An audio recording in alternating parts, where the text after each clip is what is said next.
अस्सलाम वालेकुम dear students, मैं हूं मुबारक सदीक।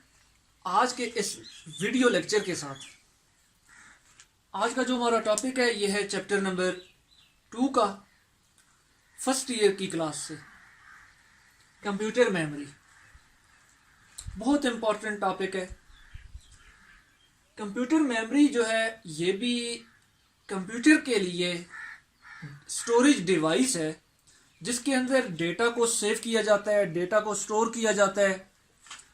मेमोरी एक बहुत इम्पोर्टेंट और बहुत कंपल्सरी कंपोनेंट है कंप्यूटर सिस्टम का या किसी भी इलेक्ट्रॉनिक डिवाइस का जिसमें डेटा की प्रोसेसिंग का काम किया जाए। डेटा को प्रोसेस किया जाता है तो उसके लिए मेमोरी की ज़रूरत होती है। मेमोरी होगी तो डेटा वहाँ पे स्टोर होगा और प्रोसेस होगा। सम टाइम परमानेंट डेटा को स्टोर करना पड़ जाता है, लॉन्ग टाइम के लिए, बैकिंग के लिए, तो उसके लिए भी मेमोरी की रिक्वायरमेंट बहुत इंपॉर्टेंट है। इसलिए कंप्यूटर का बहुत कंपल्सरी पार्ट है, बहुत अहम जुज है ये कंप्यूटर सिस्टम की। नंबर यहाँ पे electronic holding place for data. अब मेमोरी होती क्या है? ये एक इलेक्ट्रॉनिक होल्डिंग प्लेस है, यानी कि वो एरिया है कंप्यूटर के अंदर जो इलेक्ट्रॉनिकली डिजिटली डेटा को होल्ड करता है, स्टोर करता है अपने पास। वो बाइनरी डिजिट्स की फॉर्म में 0 और 1 के कॉम्बिनेशन की फॉर्म में डेटा को स्टोर करता है। Store data and program on a temporary और परमानेंट बेसिस। मेमोरी की दो तरह की मेमोरीज होती हैं। एक आपके पास टेम्परेरी मेमोरी होती है, एक परमानेंट मेमोरी होती है। अब टेम्परेरी मेमोरी जो होती हैं ये आर्जी तौर पे डेटा को सेव करती हैं, यानी कि जब कंप्यूटर सिस्टम ऑन होगा, कंप्यूटर सिस्टम की मेमोरी को इलेक्ट्रिक पावर प्रोवाइड की जाएगी तो वो डेटा को सेव करेगी, अदरवाइज वो डेटा को सेव नहीं कर सकती। टेम्परेरी स्टोरेज डिवाइसेस में कुछ एग्जांपल मैं आपको बता देता हूं, जैसा कि आपके पास रैम है, कैश मेमोरी है, ठीक है। इसी तरह से आपके पास रजिस्टर्स है।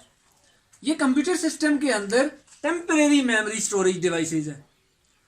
जब इनको इलेक्ट्रिक पावर मिलेगी तो डेटा को ये होल्ड करेंगी, अदरवाइज कंप्यूटर सिस्टम से पावर को हटा लिया जाए, ऑफ कर दिया जाए, electric power goes off, then data is lost in temporary memory. Permanent basis पे डेटा को स्टोर करने वाली भी मेमोरीज कंप्यूटर्स के अंदर यूज हो रही होती हैं क्योंकि इनकी भी बहुत ज्यादा इंपॉर्टेंस है। अगर ये नहीं होंगी तो हम लॉन्ग टर्म्स के लिए डेटा को सेव नहीं कर सकेंगे। इसलिए परमानेंट बेसिस के लिए भी कुछ स्टोरेज डिवाइसेस को यूज किया गया है। उसमें आपके पास हार्ड डिस्क है, जैसा कि hard disk drive, CD, USB, memory card, ठीक है। ये परमानेंट डेटा स्टोरेज डिवाइसेस हैं, लॉन्ग टर्म्स के लिए डेटा को सेव रख सकती हैं। कंप्यूटर मेमोरी की बेसिक दो टाइप्स हैं, प्राइमरी मेमोरी या मेन मेमोरी, या फिर इसको इंटरनल मेमोरी भी कहा जाता है। यानी कि प्राइमरी, मेन और इंटरनल एक ही टाइप की मेमोरी के लिए इस्तेमाल किए जाते हैं। नंबर 2 पे सेकेंडरी या बैकिंग स्टोरेज डिवाइस। सेकेंडरी और प्राइमरी नाम से जाहिर है, प्राइमरी पहले, सेकेंडरी बाद में। यानी कि वो मेमोरी, प्राइमरी मेमोरीज वो मेमोरीज होती हैं जो सबसे पहले डेटा को स्टोर भी करती हैं और सबसे पहले डेटा को एग्जीक्यूशन के लिए प्रोसेसर के पास भेजती भी हैं। यानी कि प्राइमरी मेमोरी के अंदर आपके पास रैम आ जाती है, कैश मेमोरी आ जाती है, रजिस्टर्स आ जाते हैं, रोम आ जाती है।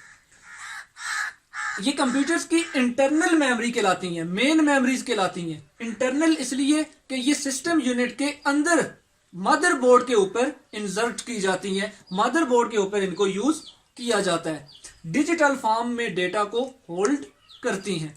सेकेंडरी का मतलब है कि बाद में, इट्स मीन कि ये डेटा को उस वक्त स्टोर करेंगी जब परमानेंट बेसिस पे डेटा को कमांड दी जाएगी स्टोर करने के लिए, यानी कि बैकिंग अप के लिए।